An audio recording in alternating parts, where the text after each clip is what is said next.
करायचं असतं हे उभ्या महाराष्ट्राला त्यांनी मुख्यमंत्री असतानाही दाखवलं, उपपंतप्रधान पदापर्यंत ते पोचले तिथेही दाखवलं, केंद्रामध्ये अनेक वर्ष अर्थमंत्री, गृहमंत्री, परराष्ट्रमंत्री, विरोधी पक्षनेते असे अनेक पदं त्यांनी भूषवली. त्या प्रत्येक वेळेस त्यांनी ते दाखवून दिलं आणि तोच आदर्श नवीन पिढीनं पण आम्ही सगळ्यांनी ठेवला पाहिजे अशा प्रकारची भावना माझ्यासारख्या कार्यकर्त्याची आहे. आपण अलीकडे बघतो, तुम्ही पण पत्रकार मित्र बघता की खूप वेगळ्या प्रकारे वाचाळवीरांची संख्या वाढलेली आहे आणि काही पण बोलत असतात. कुठं काही कोण खेकडा म्हणतं, कोण वाघ म्हणतं, कोण काय म्हणतं. अशा गोष्टी खरं तर थांबल्या पाहिजेत. ज्यावेळेस आपण स्वर्गीय चव्हाणसाहेबांचा आदर्श डोळ्यासमोर ठेवतो, स्वर्गीय वसंतदादांचा आदर्श डोळ्यासमोर ठेवतो, स्वर्गीय वसंतराव नाईकांचा आदर्श डोळ्यासमोर ठेवतो, ह्या सगळ्या महान व्यक्तींनी एक महाराष्ट्राला नवीन रस्ता दाखवलेला आहे. त्या रस्त्यानेच आपण सगळ्यांनी पुढे गेलं पाहिजे अशी माझी मनापासूनची भावना आहे. आज दिल्लीमध्ये नाही, काल बैठक होणार होती, परंतु काल नंतर भारतीय जनता पक्षाचं पार्लमेंटरी बोर्ड बसणार होतं, त्याच्यामुळे कालची बैठक ही पुढे ढकललेली आहे. ती आज पण होऊ शकते अथवा उद्या पण होऊ शकते. राष्ट्रवादी काँग्रेसला साधारण किती जागा मागितली? आता आम्ही त्याच्या संदर्भातली प्राथमिक चर्चा केलेली आहे. आम्ही तिन्ही पक्ष एकत्रपणे बसलेलो होतो.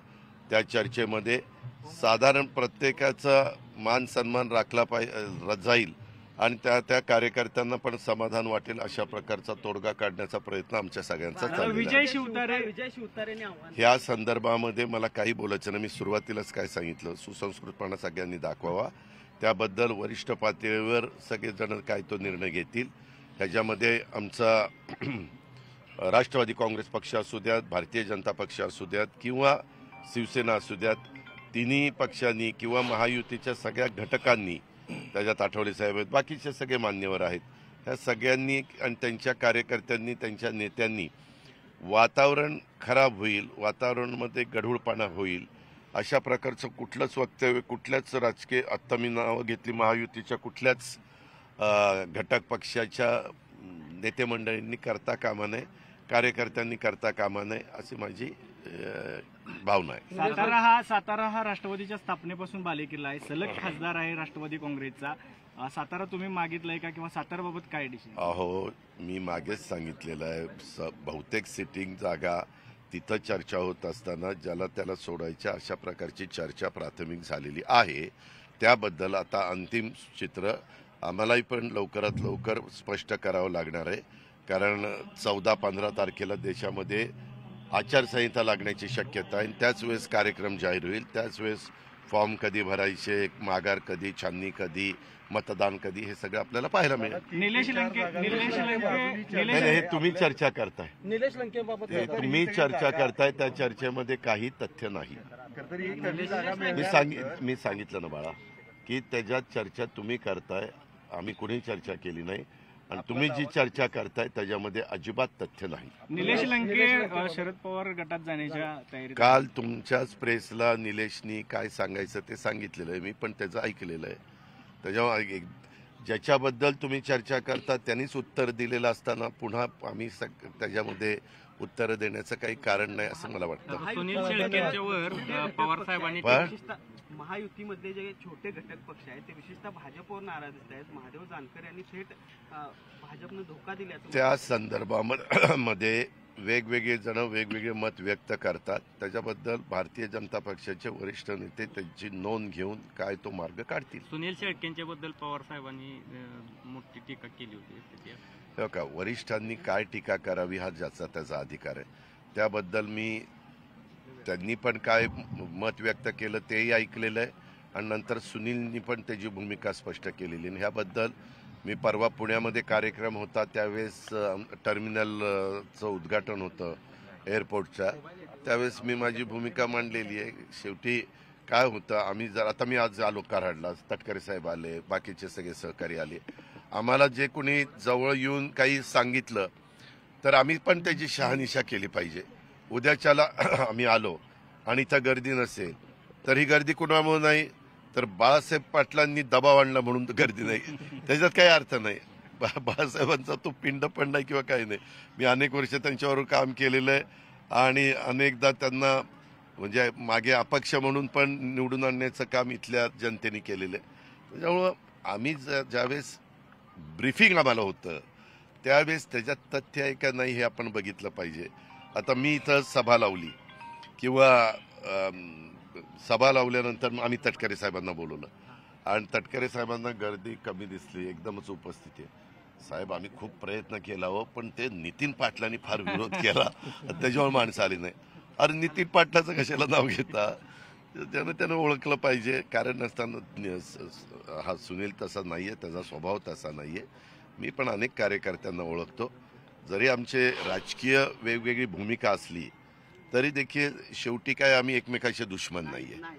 त्याच्यामुळं आत्ता पण मी इथं खासदार जागेवर मला भेटले, बाळासाहेब भेटले, इतर सहकारी भेटले. आम्ही एकमेकाला नमस्कार करतो. ही आपली मराठी संस्कृती आहे, मराठी परंपरा आहे. त्या पद्धतीनं आपण पुढे जायचं. नाही मला काही माहिती नाही, मी बाहेरच आहे. आज मी इकडंच आहे. मी 14 वगैरे तारखेला कदाचित बारामतीला जाईल. मला त्याच्यातलं माहिती नाही, असं कधी होत नाही. खरं तर मी माहिती घेऊन काय गट प्रवर्तकांचा प्रश्न बरेच दिवस पेंडिंग आहे. नाही एक मिनिट आशा वर्करचा प्रश्न आपण जवळपास निकाली काढलेला आहे. अंगणवाडीमध्ये काम करणाऱ्या माझ्या महिलांचा काढला आहे, आशा वर्कर्स म्हणून काम करणाऱ्या आमच्या महिलांचा काढला आहे. लवकरच मी आचारसंहिता सुरू व्हायच्या आत सांगतोय, लवकरच पोलीस पाटलांचा पण आम्ही निर्णय घेणार आहे. समाजातला जो घटक आहे की ज्यांना सरकारने मदत केली पाहिजे, काही व्यावहारी दृष्टिकोन ठेवला पाहिजे, तशा प्रकारचा व्यावहारी दृष्टिकोन ठेवण्याचं काम एकनाथराव शिंदे राज्याचे मुख्यमंत्री, देवेंद्र फडणवीस उपमुख्यमंत्री, मी आणि आमच्या सगळ्या मंत्रिमंडळातल्या सहकाऱ्यांनी केलेलं आहे. रोहित पवार यांना चल आता तुला काय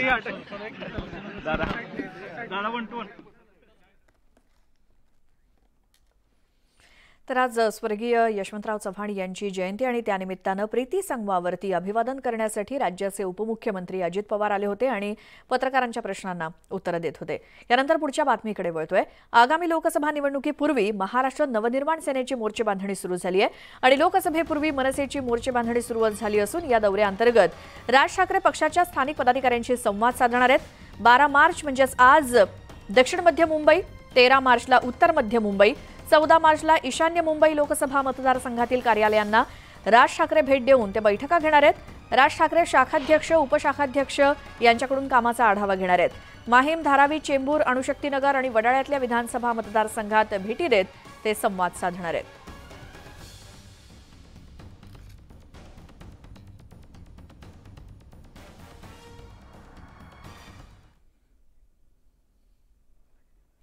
तर मनसे अध्यक्ष राज ठाकरेंचं मिशन मुंबई नेमकं कसं असणार आहे, तर आज 12 मार्चला दक्षिण मध्य मुंबई लोकसभा मतदारसंघाचा दौरा राज ठाकरे करणार आहेत.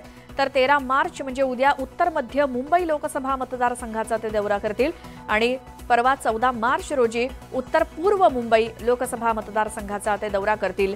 अधिक माहितीसाठी जाऊयात आमचे प्रतिनिधी विशाल पाटील यांच्याकडे. विशाल, मोर्चे बांधणी जोरदार सुरू झाली आहे मनसेकडून लोकसभा निवडणुकीच्या दृष्टीनं आणि मुंबईतल्या काही मतदारसंघांचा आढावा घेतला जातोय, काय माहिती?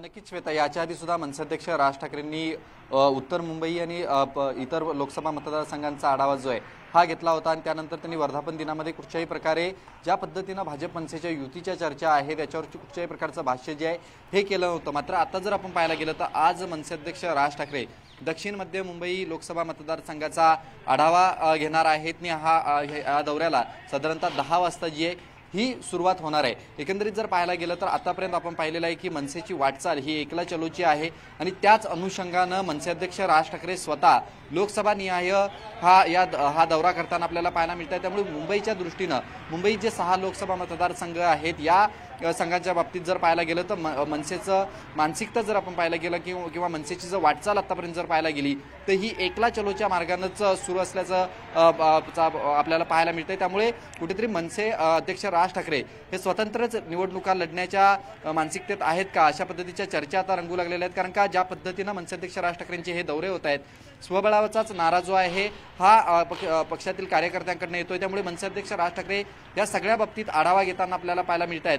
खरं तर मनसे आणि भाजपच्या युतीच्या चर्चा होत असताना अद्याप कुठच्याही प्रकारचा फॉर्म्युला ठरलेला नाहीये किंवा या फॉर्म्युलावरती चर्चा जी आहे ही अद्याप झालेली आहे। त्यामुळे मनसे कुठेतरी येणाऱ्या लोकसभा निवडणुका स्वतंत्र लढण्याच्याच तयारीत असल्याची शक्यता जी आहे ही वर्तवली जाते आणि त्याच अनुषंगानं मनसे अध्यक्ष राज ठाकरे हे लोकसभा निहाय दौरा करताना आपल्याला पाहायला मिळत आहेत। आणि मुंबईच्या दृष्टीनं जर पाहायला गेलं तर मुंबईतील 6 लोकसभा मतदारसंघामध्ये मनसेची ताकद जर आपण पाहायला गेलं तर याआधी सुद्धा मनसेकडनं ज्या निवडणुका लढण्यात आल्या होत्या लोकसभेच्या यामध्ये 1 लाखापेक्षा अधिक लोकसभा मतदारसंघांमध्ये मतदान जे आहे हे मनसेला ठरलं होतं। आणि आताचं जर आपण पाहायला गेलं तर मनसेनं जर अशा पद्धतीनं उमेदवार उभे केलं तर याचा नक्कीच फटका जो आहे हा महायुती किंवा महाविकास आघाडीला यानं दोघांना सुद्धा बसू शकतो। कारण का मनसेची अशी भूमिका आहे आपण एकला चलोच्याच मार्गाने जायचं नाही, आपली जर ताकद दाखवायची असेल तर या सगळ्या निवडणुका लढणं आता गरजेचं आहे। आणि त्याच अनुषंगानं मनसे अध्यक्ष राज ठाकरे जे आहेत हे पदाधिकाऱ्यांकडनं आढावा घेताना आपल्याला पाहायला मिळत आहेत। याच्या आधी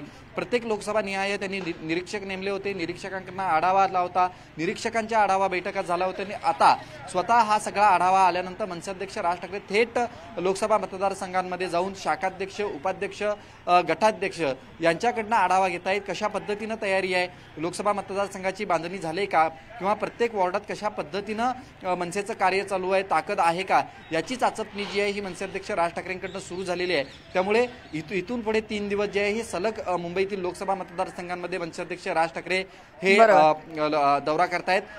आपण जर मनसे यावेळेला किती जागा लढणार याच्या बाबतीत जर बोलायचं झालं तर जवळपास 12 ते 13 जागांवरती मनसे लढण्याची तयारीत आहे। संपूर्ण राज्यात 12 ते 13 जागांवरती मनसे निवडणूक लढू शकतात आणि त्याच अनुषंगाने ही तयारी जी आहे ही मनसेची सुरू झालेली आहे। श्वेता, विशाल, धन्यवाद या सगळ्या माहितीसाठी। आणि आज 10 वाजल्यापासून राज ठाकरे यांचा जो दौरा सुरू होईल त्याकडे सुद्धा आपलं लक्ष असेलच। बातमी मनसेच्या गोटातूनच आहे पुढची देखील, ती म्हणजे पुण्यातील मनसेचे नेते वसंत मोरे आणि त्यांच्या पक्षातील वरिष्ठांचे सर्व काही आलबेल नसल्याचं पुन्हा एकदा स्पष्ट झालंय आणि त्याला कारण सुद्धा तसंच आहे। वसंत मोरे यांनी मध्यरात्री 12 वाजता एक पोस्ट लिहिली आणि त्याची जोरदार चर्चा आता सुरू झाली आहे। एका मर्यादेबाहेर त्रास सहन केल्यानंतर माणूस खूप शांत होतो, आता आपली कुणाकडूनही काहीही अपेक्षा नाही असं वसंत मोरे यांनी आपल्या पोस्टमध्ये म्हटलंय। मनसेचे नेते वसंत मोरे यांनी आपल्या फेसबुक अकाउंटवरून एक पोस्ट केली आहे। त्या पोस्ट ही नेमकी कुणासाठी असा प्रश्न पडतोय। या पोस्टमध्ये ते म्हणतात, एका मर्यादेच्या बाहेर त्रास सहन केल्यानंतर माणूस खूप शांत होतो, त्यानंतर ना कुणाकडे तक्रार करतो ना कुणाकडून अपेक्षा ठेवतो। मनसे नेते वसंत मोरे यांची ही काल मध्यरात्री 12 वाजता केलेली ही फेसबुक पोस्ट, मात्र यामध्ये रोख नेमका कुणाकडे आहे, याचा अर्थ नेमका काय, ही पोस्ट नेमकी कोणासाठी असे प्रश्न उपस्थित केले जात आहेत। मर्यादेबाहेर त्रास सहन केला असं थेटपणे आपल्या पोस्टमध्ये वसंत मोरे यांनी लिहिलंय, त्यामुळे पक्षांतर्गत नाराजी असल्याचं स्पष्टपणे दिसतंय वसंत मोरे यांची आणि त्यांनी या फेसबुक पोस्टमधून आपली ही नाराजी जाहीर केली आहे। मात्र वसंत मोरे यांचा नेमका रोख कुणावरती आहे, ही पोस्ट नेमकी कशासाठी, कुणासाठी, याचा नेमका अर्थ काय असे प्रश्न उपस्थित केले जात आहेत। आता पुढची बातमी आहे कोल्हापुरातून। कोल्हापूरच्या हातकणंगले मतदारसंघातील महायुतीमध्ये उमेदवार बदलाच्या हालचाली वाढल्या आहेत। आमदार विनय कोरे यांच्यासह संजय पाटील यड्रावकर यांच्या नावावरती मुंबईमध्ये चर्चा सुरू असल्याची माहिती मिळते। संजय पाटील यड्रावकर हे आमदार राजेंद्र पाटील यड्रावकर यांचे बंधू आहेत आणि विद्यमान खासदार धैर्यशील माने यांच्याबद्दल नाराजीचा सूर असल्यामुळे आयत्या वेळी नव्या नावांवरती चर्चा सुरू झाल्याची माहिती मिळते। एकनाथ शिंदे यांच्या गुवाहाटी दौऱ्यात सुद्धा संजय पाटील यड्रावकर हे शिंदेंसोबत होते, त्यामुळे हातकणंगले मतदारसंघात महायुतीकडून कुणाला उमेदवारी मिळणार याकडे सर्वांचं लक्ष लागलंय। कोल्हापूरच्या हातकणंगले लोकसभा मतदारसंघामध्ये उमेदवार बदलाच्या हालचाली सुरू झाल्या आहेत असं दिसतंय, कारण आता आयत्या वेळी नवीनच 2 नावं समोर येत आहेत। आता लोकसभेच्या कोणत्याही जागेची मागणी जनसुराज्य शक्ती पक्षाकडून केली जाणार नाही, मात्र विधानसभेला सन्मानजनक जागा आम्हाला मिळाल्या पाहिजेत असं आमदार विनय कोरे यांनी स्पष्ट केलं। हातकणंगले लोकसभा मतदारसंघातील संभाव्य उमेदवारीबाबत सुरू असलेल्या चर्चांचं कोरे यांनी खंडन केलं। महायुतीचा घटक पक्ष म्हणून सांगली, कोल्हापूर आणि हातकणंगले मतदारसंघात महायुतीचा उमेदवार निवडून आणण्यासाठी प्रयत्नशील राहणार असल्याचं विनय कोरे यांनी स्पष्ट केलं। लोकसभेसाठी जनसुराज्य शक्ती पक्ष आग्रही नाही आहे, कुठली जागा आम्ही त्याच्याकडे मागत नाही आहे आणि एक सच्चा मित्र म्हणून जे आम्हाला काम भावलं आवडलं म्हणून मनापासूनचं आम्ही त्यांच्या पाठीमागं आमची ताकद उभा करणार आहे. विधानसभेच्या बाबतीत मात्र महानगरपालिकांच्या बाबतीत मात्र आमच्या कार्यकर्त्यांच्यासाठी आमच्या काही अपेक्षा आहेत. जिथं आमची ताकद आहे, जिथं आमच्याकडे चांगले कार्यकर्ते उमेदवार म्हणून आहे, अशा ठिकाणी आम्हाला ह्या जागा खरं तर मिळाल्या पाहिजेत. पुढची बातमी आहे. केंद्रीय गृहमंत्री अमित शहा महाराष्ट्राच्या दौऱ्यावरती आल्यानंतर राजकीय हालचालींना वेग आला. छत्रपती संभाजीनगरातून लोकसभेसाठी भागवत कराड आणि अतुल सावे यांची नावं चर्चेत आहेत. मात्र छत्रपती संभाजीनगरमध्ये कुणाच्या गळ्यात उमेदवारीची माळ पडणार यावरून चर्चांना जोर आलाय. केंद्रीय गृहमंत्री अमित शहा यांच्या महाराष्ट्र दौऱ्यानंतर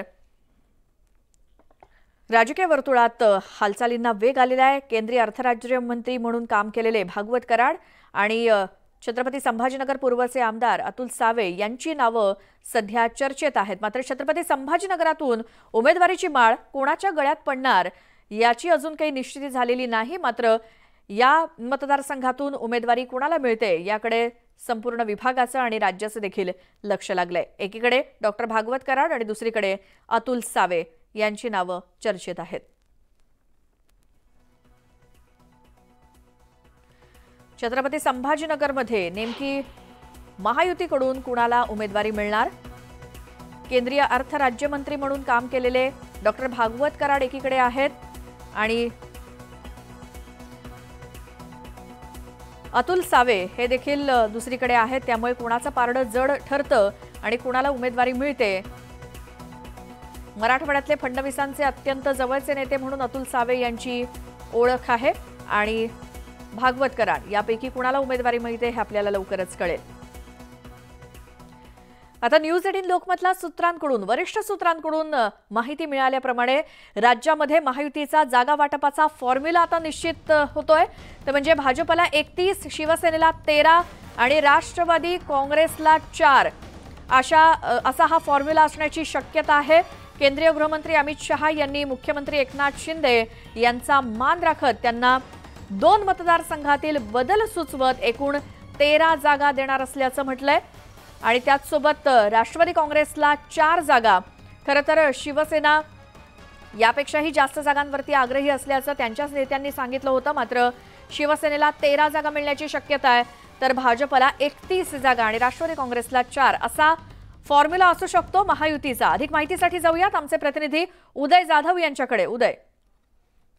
श्वेता, काल दिल्लीमध्ये भाजपच्या केंद्रीय निवडणूक समितीची महत्वाची बैठक जी आहे ती पार पाडलेली आहे. या बैठकीमध्ये भाजपचे सर्व वरिष्ठ नेते जे आहेत या बैठकीला उपस्थित होते. महाराष्ट्राचे नेते देखील उपस्थित होते आणि या बैठकीमध्ये महाराष्ट्रातील महायुतीच्या ज्या एकूण राज्यातील ज्या 48 लोकसभा मतदारसंघ आहेत त्या संपूर्ण मतदारसंघांचा सविस्तर चर्चा जी ती झालेली आहे. तसंच या मतदारसंघामध्ये महायुतीचा कोण उमेदवार असल्यास ती जागा आपण निवडून येऊ शकतो या संदर्भात सखोल चर्चा जी आहे प्रत्येक मतदारसंघावाईज जी आहे ती करण्यात आलेली आहे. त्यानुसार महायुतीचा फॉर्म्युला जो आहे तो आता जवळपास निश्चित झालेला आहे. न्यूज 18 लोकमतला जी वरिष्ठ सूत्रांनी माहिती दिली आहे त्यानुसार राज्यामध्ये 48 लोकसभा मतदारसंघापैकी सर्वाधिक जागा या भाजपला असतील. भाजप जवळपास 31 लोकसभा मतदारसंघामध्ये त्यांचे उमेदवार उभे करणार आहेत तर 13 लोकसभा मतदारसंघामध्ये शिवसेना मुख्यमंत्री एकनाथ शिंदे यांचे शिवसेनेचे उमेदवार जे ते उभे असणार आहेत. तर 4 लोकसभा मतदारसंघामध्ये राष्ट्रवादी काँग्रेस अजित पवार यांचे उमेदवार जे ते उभे असणार आहेत. केंद्रीय गृहमंत्री अमित शहा यांनी मुख्यमंत्री एकनाथ शिंदे यांच्या विनंतीचा मान राखत त्यांना एकूण 13 लोकसभा मतदारसंघ जे आहेत ते देण्याचं त्यांनी ठरवलेलं आहे. त्यामध्ये 2 जागांचा जो आहे महत्वाचा बदल जो आहे तो देखील त्यांना सूचित करण्यात आलेला आहे. मुंबईतील एकूण 6 लोकसभा मतदारसंघ आहे त्यापैकी दक्षिण मध्य लोकसभा मतदारसंघ हा शिवसेनेला देण्यात आलेला आहे. तर उत्तर पश्चिम लोकसभा मतदारसंघातील जे विद्यमान खासदार आहेत गजानन कीर्तीकर हे सध्या मुख्यमंत्री एकनाथ शिंदे यांच्या सोबत आहे. जी सूत्रांनी माहिती दिली त्यानुसार मुंबईचा उत्तर पश्चिम लोकसभा मतदारसंघ हा भाजपने घेतलेला आहे. त्याऐवजी ठाणे लोकसभा मतदारसंघ जो आहे तो शिवसेनेला देण्यात आलेला आहे. त्या ठाणे लोकसभा मतदारसंघासाठी मुख्यमंत्री एकनाथ शिंदे हे विशेष आग्रही होते. साहजिकच आहे होमपिच आहे आणि ठाणे आणि नवी मुंबई महानगरपालिकांमध्ये सर्वाधिक नगरसेवक हे शिवसेनेचे त्यामुळे ते देखील सर्व एक मुख्यमंत्री एकनाथ शिंदे यांचे समर्थक आहेत. त्यामुळे ग्राउंड चा जो अभ्यास आहे तो करून हा निर्णय घेण्यात आल्याचं सांगण्यात येत आहे. आणि कोल्हापूर लोकसभा मतदारसंघ जो आहे त्या संदर्भात देखील एक बदल जो सूचित करण्यात आलेला आहे. कोल्हापूर लोकसभा मतदारसंघ हा शिवसेनेकडेच असणार आहे, मात्र उमेदवारांची बदल जो आहे तो करण्यात आलेला आहे. भाजपचे स्थानिक नेते जे आहेत समरजित घाटगे यांना शिवसेनेच्या धनुष्यबाणावरनं तिथून निवडणूक लढवण्याचं सूचित करण्यात आलेलं आहे. आणि सध्याचे जे विद्यमान खासदार आहेत संजय मंडलिक आणि त्याचबरोबर उत्तर पश्चिमचे जे लोकसभा मतदारसंघातील विद्यमान खासदार आहेत गजानन कीर्तीकर यांचं राजकीय पुनर्वसन हे विधान परिषदेचे आमदार म्हणून करण्यात येणार आहे. आणि त्या दृष्टिकोनातून सर्व राजकीय जी एकूण गणित आहेत ती ठरवण्यात आलेली आहे. त्याचबरोबर राष्ट्रवादी काँग्रेस जो पक्ष आहे त्यांना 4 लोकसभा मतदारसंघ जे इथे देण्यात येणार आहेत, त्यामध्ये बारामती, शिरूर, रायगड आणि परभणी हे लोकसभा मतदारसंघ हे राष्ट्रवादी काँग्रेसला देण्यावरती चर्चा झालेली आहे. त्यावरती जवळ अंतिम मत जे आहे ते झालेलं आहे. त्यामुळे एकूणच राज्यातील 48 लोकसभा मतदारसंघामध्ये आपण जर पाहिलं तर भाजप 31, शिवसेना 13 आणि राष्ट्रवादी काँग्रेस अजित पवार गट हे 4 अशा लोकसभा मतदारसंघावरती त्यांचे उमेदवार उभे करणार आहेत. काही लोकसभा मतदारसंघांचं अदलाबदल आणि उमेदवारांची अदलाबदल जी आहे ती देखील सूचित करण्यात आलेली आहे. आणि या सगळ्या उमेदवारांना महायुतीचे उमेदवार म्हणून एनडीएचे उमेदवार म्हणून त्यांना निवडून आणण्यासाठी एक रणनीती जी आहे ती वेगळी ती देखील ठरवली जाणार आहे. त्या संदर्भात एकूणच महायुतीचे सर्व नेते पत्रकार परिषदा घेऊन काही दिवसात जाहीर करणार आहेत त्यांचे लोकसभा मतदारसंघ आणि त्यांचे उमेदवार देखील. उदय, धन्यवाद या सगळ्या सविस्तर माहितीसाठी. आणि बातमीसोबतच वेळ झाली एका ब्रेकची.